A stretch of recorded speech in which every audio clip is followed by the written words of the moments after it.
authority issues are really a symptom of immaturity. You see, it's kind of like when you have kids and kids are small.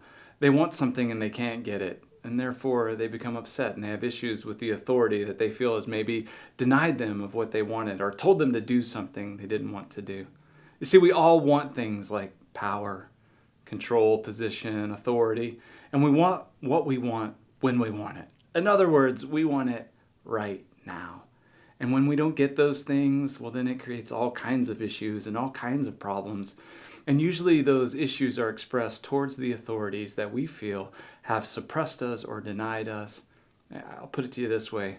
I think all of us have an authority issue with God. I mean, here's this God who is all-seeing, all-knowing, all-powerful, who declares that he is for us, not against us, who demonstrates his love for us in this, that while we were still sinners, while I was a sinner, he would send his son, Christ Jesus, to die for me, to die for you. He's proven his love. He's demonstrated it. His love is good. His love is for us, and our God is love, and our God is for us. Our God is pro you. And yet we struggle with his authority. I mean, think about it. Every time we sin, it's a rebellion against the authority of God. We know what he wants. We know that his commands are for us and not against us. We know that he knows more than we do, and yet we still think, no, I know better. I know what I want, I know what I need, and I'm going to get it no matter what it takes. And so we step outside the parameters that God has established for us, and we go our own way, our own direction. And it's an authority issue. And my friends, just imagine, if you will, if we would do that with God, like the ultimate authority, the be-all, end-all, the one that we do know, knows more than we know, and is more powerful than we are, and that is good. We know that about him. And yet we would still rebel against his authority. Doesn't it stand to reason that we would rebel against other authorities, like our governmental authorities?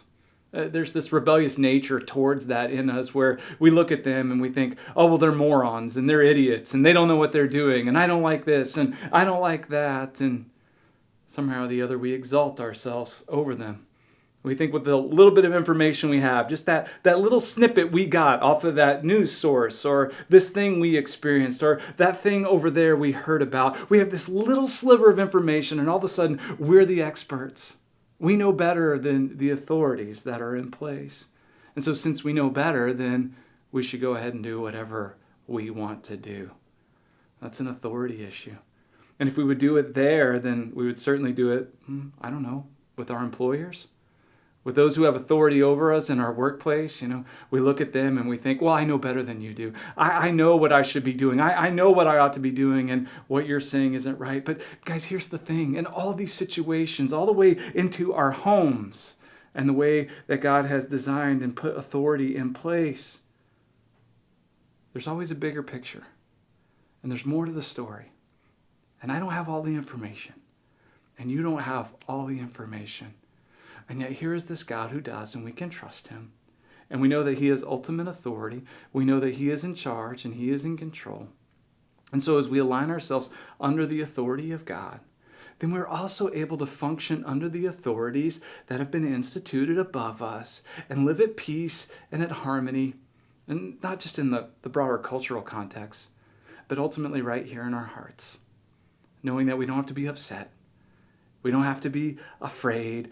We don't have to be rebellious. Instead, we have this great power, true strength to submit, to obey, to yield, to die to self, to say okay, to honor others, and to no longer have to deal with these authority issues that are so ingrained into the human condition and our rebellious natures. God is for you. Submit to his authority because he is good and he is right. Let's go, church.